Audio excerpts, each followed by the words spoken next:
Thank you.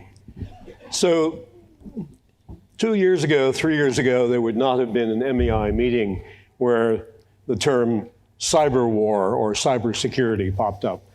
And now MEI has a project and is writing a book and holding workshops on cybersecurity. And those of you who are interested in that, definitely get in touch with the folks at MEI because it's an open project, open to everyone who wants to participate. Steph has been one of those participants. She's an expert in the region and comes from the leading firm doing open source cyber intelligence on the threat in the region. General Wilson, now Deputy Assistant Secretary Wilson, formerly in the Air Force, has been at the center of the Pentagon's work and Cyber Command's work, not only in the region, but globally. Cyber is not well understood, I think, in the Middle East, or perhaps even in our country. People think about it as being ones and zeros that somehow fight each other in the fifth domain. They don't think about it as being real and having an effect on the economy, on politics, having an effect on our militaries. Steph, when you think about cyber security, cyber war, particularly in this region, what's the definition? What's the spectrum of what we're talking about? It's a huge spectrum and it's a huge definition, but I think you can define it loosely as, it's a way for countries to raise tensions with one another at a lower level of the war. It's a way for the youth to be recruited to participate in the war via various means. And we see that happening throughout various countries in the Middle East. So it's a tool to really foment relationships and tensions between adversaries. Mm-hmm. And General, when you think about it from a military perspective, and you're the Pentagon's supervisor, I think might be the unofficial term for U.S. Cyber Command. There are military units now, like Cyber Command, that we have, and other nations, I assume nations in the region do as well. When you look at the world, because you have a global perspective, how do you look at the Middle East in terms of cyber war? Is that a particular hot spot? Or? Very much so. So maybe from a language perspective, in the Department of Defense, the way we think of it, it's the fifth domain. So we use the term cyberspace as defining the domain of operations that we conduct day to day. So for people who don't know this term, the fifth domain, what are the other four? Air, land, sea, and space, and cyberspace. And so we conduct in the Department of Defense combat operations, but also security cooperation and all of the other domains, to include now cyberspace. And so when we think about defending the nation, the Department of Defense is an externally facing organization. We usually focus on threats.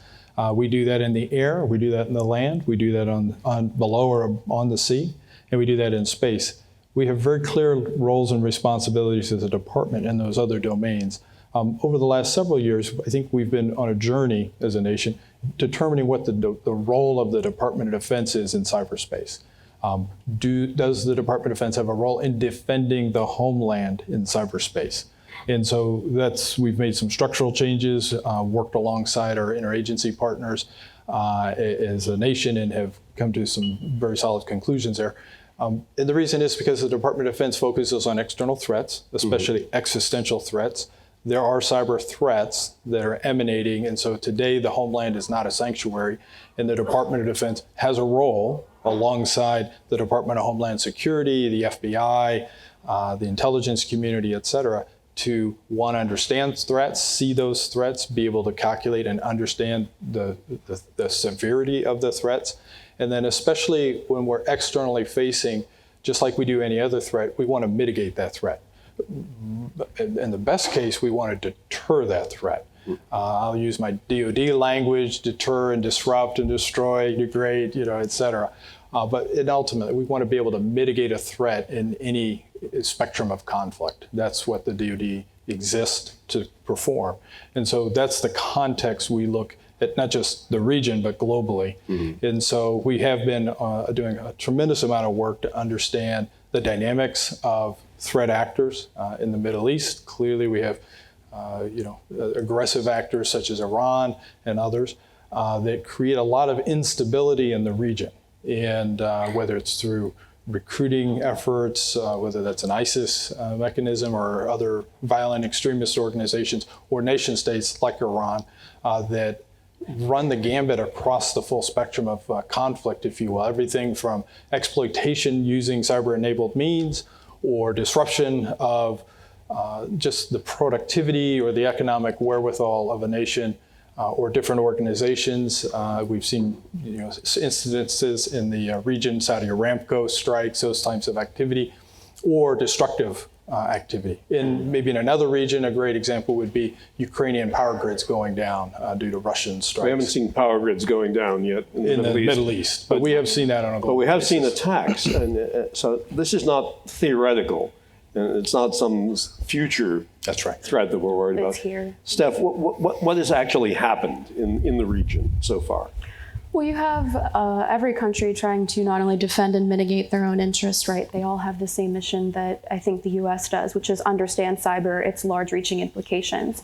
But you have people using ransomware to attack globally. You have countries in the Middle East using proxies to disrupt not only cyber operations there, but you've seen the shipping industry also impacted by that. So it's a physical and a cyber collaboration and attack, and who's doing it? Iran is doing it, and then Israel has been active in some as well. I think every country has an interest in it. Now, your stronger players in the region are probably Iran, Israel, maybe Saudi Arabia, cyber activity, but Iran. So they have cyber commands just like we do.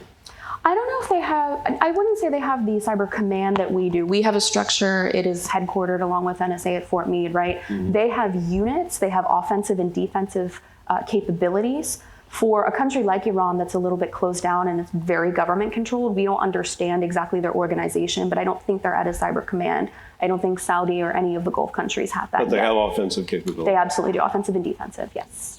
And General, I don't know, I don't want to get you in trouble, but to what extent can you talk about what the U.S. has done? Because I remember when Iran downed the U.S. drone, President Trump said he used a cyber attack on Iran to retaliate.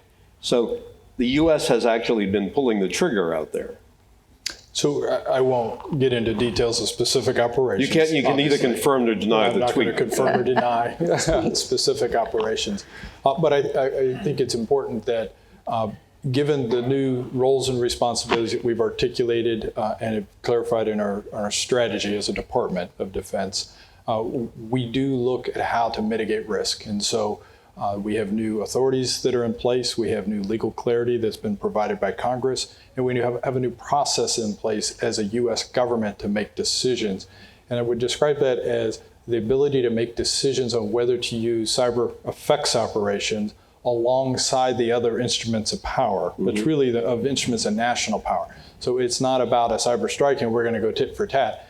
What we've reconstructed and modified over the last couple of years is to make cyber operations a viable option as far as an instrument of national power, alongside sanctions, alongside indictments, alongside demarches, all of the other things that we do as a nation or collectively in a collective defense construct with other countries.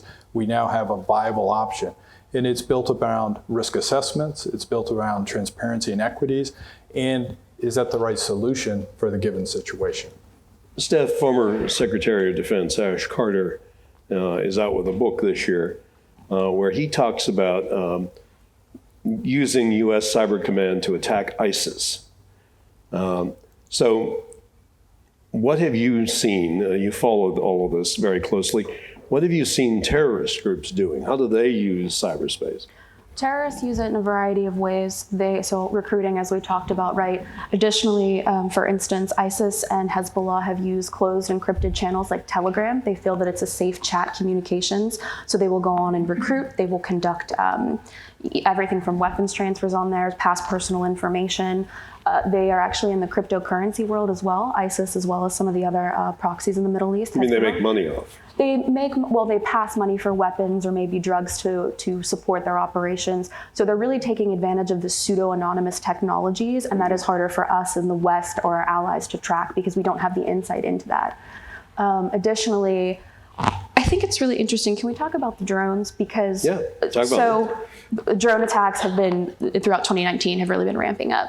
And my question is, are drones cyber? Are drones physical, right? So they're remotely controlled. They don't need a person to be with them. Aramco was attacked with a drone. Drones have been all over the Persian Gulf. And maybe Iran attacked one of our drones with a cyber attack. TBD, right? Yep. But there are those who say that happened. Yeah, there are those. But the question is, the new director of cybersecurity up at NSA, she just published a Wired article, and she lumped drones into cyber, which is fair, right? But is that fair? Where are we going to go with that as a definition? Is it a physical attack because that's what successfully set Aramco oil fields on fire, but it was remotely controlled? And so this is, and I say that because ISIS and Hezbollah also have drone controls, right? As do the Houthis in the region. And so that's something to consider. Who counters that? Is that cyber? Is that military? Is it physical? So it's just a really interesting field that constantly changes and shifts. So everything's dependent upon IT. So I suppose drones are dependent on IT as well. Do we, Ed, dominate the region? I know that's a big theme in the Pentagon, dominating the domain and all of that. Is the U.S. the dominant cyber player in the region? So I would maybe rephrase. We are able to achieve dominance at a time and place of our choosing in most situations. We may not dominate a region from a military cyber effects or cyber operations perspective on an ongoing basis, but at a time and place of our choosing, we typically we're clearly one of the global leaders in whatever region you want to look at across the country, around the world. But we talk about cyber war a lot, but cyberspace is more than war. And cyberspace is also a place where we can grow economies. Israel has created enormous industry around IT and cyber activities, cyber companies. If Israel can do it, is it also being tried, also being done in some of in the Arab countries in the region? I will say absolutely, whether that's through overt companies and institutions that they're setting up using their universities to then take those youth that are trained and put them into their IT. So there's training at universities in the region? Yes, definitely. But that training can also be a source of risk because it can enable an actor to go and work independently if they have technical knowledge. Maybe they don't want to go work for a company that's in shipping or oil or anything in the Middle Eastern region. Maybe they use it for nefarious purposes, and so that's something to consider as well. But most of the countries are standing up and trying to not get left behind in the cyber realm. So whether it's security, whether they focus on encryption or more hardcore, your ones and zeros, they're absolutely training pipelines. And so the US could probably contribute to that to help shift the energy and take advantage and use that technology and the ever-growing opportunity for good and try to steer it in that direction. And I would maybe just add to your question earlier in terms of is cyber in the region. I think one of the cyber space and cyber capabilities present both good and they create challenges, right? Yeah, there's opportunity and risk. Absolutely. Opportunity is we're a much more efficient society from a productivity perspective. We're able to communicate. We're able to enjoy quality of life increases. All of the things that come along. The challenge is that in cyber, we're so interconnected, we're entangled, if you will, due to the capability that's proliferated. I don't just carry one these days, I have two, I have my personal and my work phone.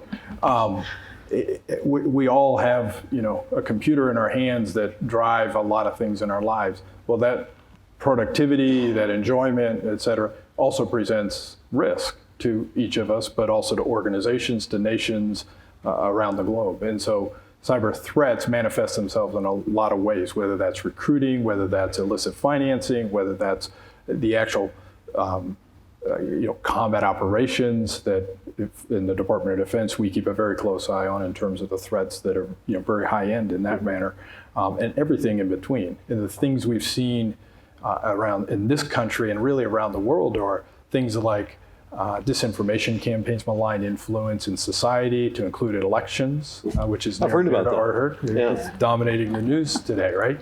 But that's a challenge that not just the United States has, that goes on around the world, especially in the European theater.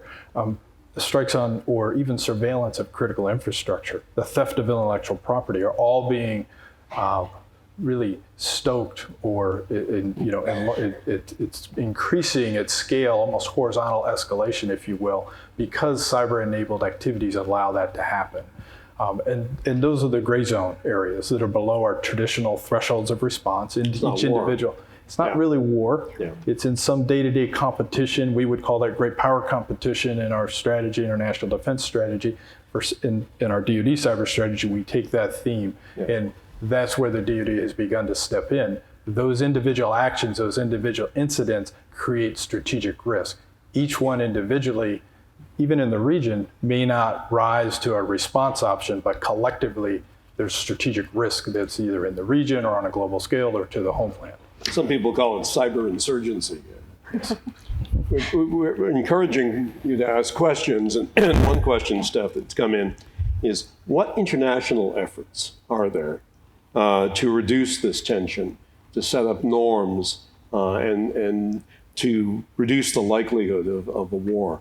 I should say, one of the things that I wrote in my book on the fifth domain was, I think the next war will start in cyberspace. There'll be some back and forth of cyber attacks, and people think it'll stay there, but it won't. It'll get out of control. The Israelis, for example, were going back and forth with a hacking unit in the Gaza Strip. And after a while, the Israelis said, oh, to hell with this. We're not just going to keep it in cyberspace. And so they flew overhead and dropped an F-16 dropped a bomb on the people who were doing the cyber attacks in the Gaza Strip. I'm afraid war in cyberspace won't stay in cyberspace.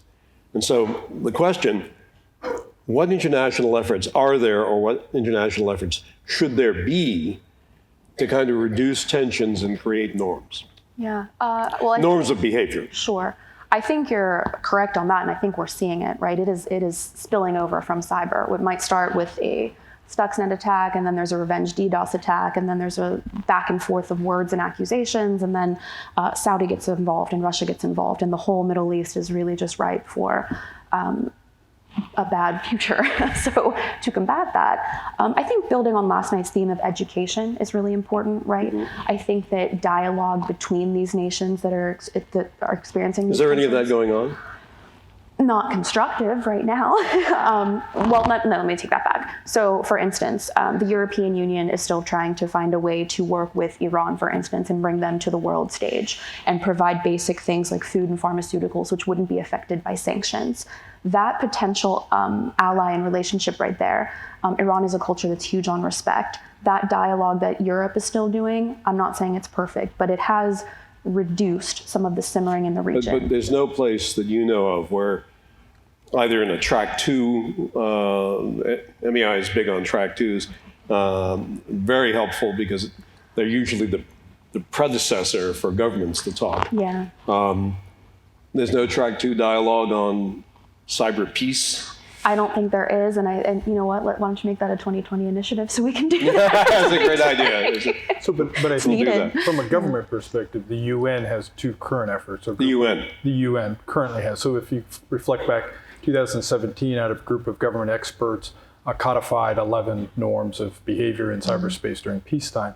And then in 2018, there was an effort to update those that was not successful in gaining unanimity.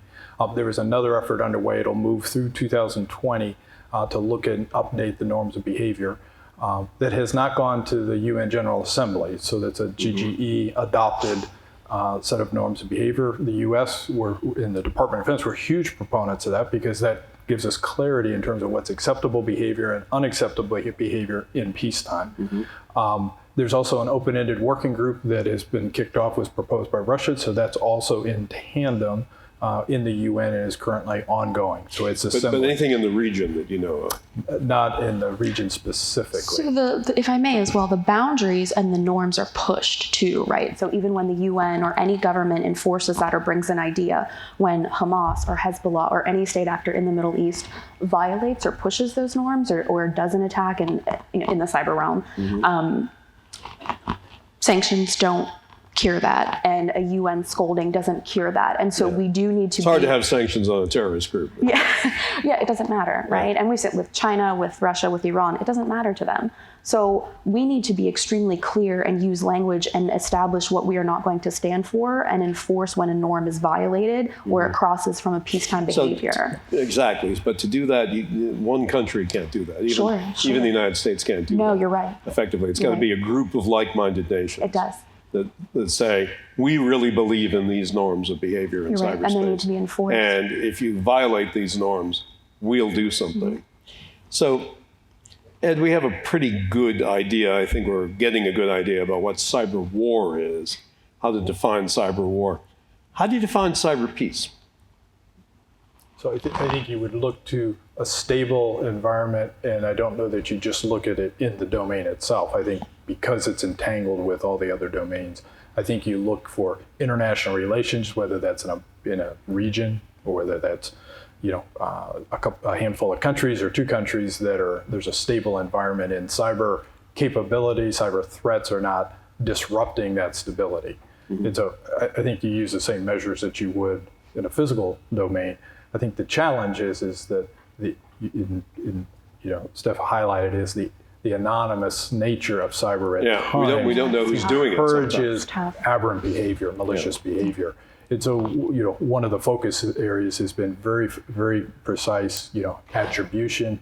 The State Department has an initiative, the Cyber Deterrence Initiative, to bring a larger group of countries, not just the U.S. and the Five Eyes, for instance, but a broader set of countries that have like-minded, that concur with norms of behavior, and that are willing to step out and attribute aberrant behavior, malicious behavior during peacetime. For the focus being to keep escalation dynamics at a lower level. So attribution is this word, Steph, that we hear a lot about, figuring out who did the attack. That's hard sometimes. That's hard at least for the public. For the public, it's hard. How do you solve that problem? In terrorism, we kind of always knew who did it. It took a while sometimes to figure it out, but we were able to figure it out in most attacks. In conventional war, you can tell who lobbed the artillery piece at you. How difficult is it in cyberspace? So I think attribution is something that my colleagues and I discuss constantly. And I left the government after 16 years. And I personally, in the private sector, say that attribution should be the work of the government, period. They have the tools, they have the knowledge, they have the insight. Can they do it? I believe they can. Yeah, absolutely. And it's just a matter of how much do they share that attribution with the public. Yes, they can do it. I am fully confident 100%. I don't think that the general public should try to do that because it's extremely tricky and the technology evolves constantly to obfuscate actions in the cyber realm. You're fairly confident from your government experience and now from your private sector experience that people can, in the government at least, people can figure out who's doing these. The majority of the time, I'd say upwards of 95%. Agreed? I would concur. I think at times the duration that you need, the time that you need to get a high confidence attribution, sometimes that's difficult if someone's obfuscated in a really high degree an action that they're taking. But in the vast majority of cases, in fairly short order, we have high confidence to moderate confidence of what's occurred and who's responsible, which is why we focus on intelligence at the source of malicious actors around the world. He's so right, that we it's have time. good insights, we can see what's happening, we understand what's happening, what the intentions are. It's hard to do all of the rest of the work if you don't have a good, firm foundation from an intelligence collection perspective. So I'm going to create an imaginary Middle East country, and I'm going to make you the queen. You have complete authority over the country, but you've got a cyber background. And now you're the queen of the country. What are your first 5 or 10 things that you're going to do? You're queen for the day. of a Middle East country, but you're interested in cyberspace and cybersecurity? So I think that you have to have a strong security and foundation to start off with. So I would focus efforts on education 100%. You need to divide the right expertise and stuff into that, and you've got to start early, right? So STEM programs start with security at a very basic level. I don't want to get too technical, but I do think everything's moving to the cloud, right? Email, businesses, et cetera, et cetera. So my country is going to have everything on cloud infrastructure because it's a little safer, but it highlights the shared responsibility between the users, the companies, and everything else. How early in the education process are we going to begin this? I mean, how early are parents giving their kids cell phones now? So I guess age early. 9, too early. Age 9, age 10, if they can get on YouTube and start learning basic things, they're going to start having education. So middle school at the latest. I can't believe we just said that. General, we're going to make you the emir of the next country over. So, Emir, what are your priorities? So one, I would strike relationships with like-minded nations, and I would strike into collective defense arrangements and collective cooperation. I would pile on with Steph very quickly, is that I think you have to educate your population. And I think there's some good lessons around the world, especially up in the Northern European region. One, how do I, as a child, as a young adult, how do I surf the web? How do I interact online in a safe, knowledgeable manner? Also, how do I think critically about disinformation online? Then I would also want to raise the bar on the cybersecurity across the nation, not just in the government, but I would have incentives and cooperation around the nation to be able to deny benefits to secure the companies and the companies and the critical technologies and the economic engines that you would have in a nation. And then being grown up in the Department of Defense, I think you need to be able to deliver consequences, whether that's in a collective, on the international arena collectively, or in a unilateral sense. I think you never want to be the last one to the game in this fight if you need to deliver consequences. And I think that helps from a deterrence and a stability perspective. So my question, I want to follow up on that. We've talked about the UN, we've talked about state governments having that, private sector, everybody has a responsibility. Do we have just like a NATO cyber, right? Where it's Article 5 is invoked if Russia comes after whoever the like-minded nations are? I mean, is there anything at that level that's occurring? Because we have it with NATO. We do. We have 9 nations that have overtly declared in an Article 5 construct the willingness and the capability to bring offensive or defensive cyber capabilities alongside the other NATO nations in a collective defense arrangement. So can we expand that, right? We're working through the mechanics of that, and there's a lot of details there. So I think you'd make a great queen, a great emir.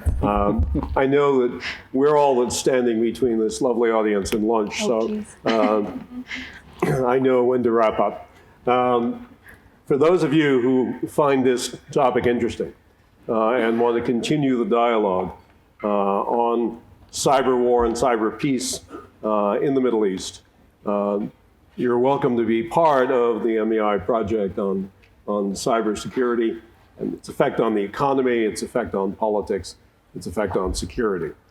So if you're interested, please join us. And now let's join in thanking these 2 great guests.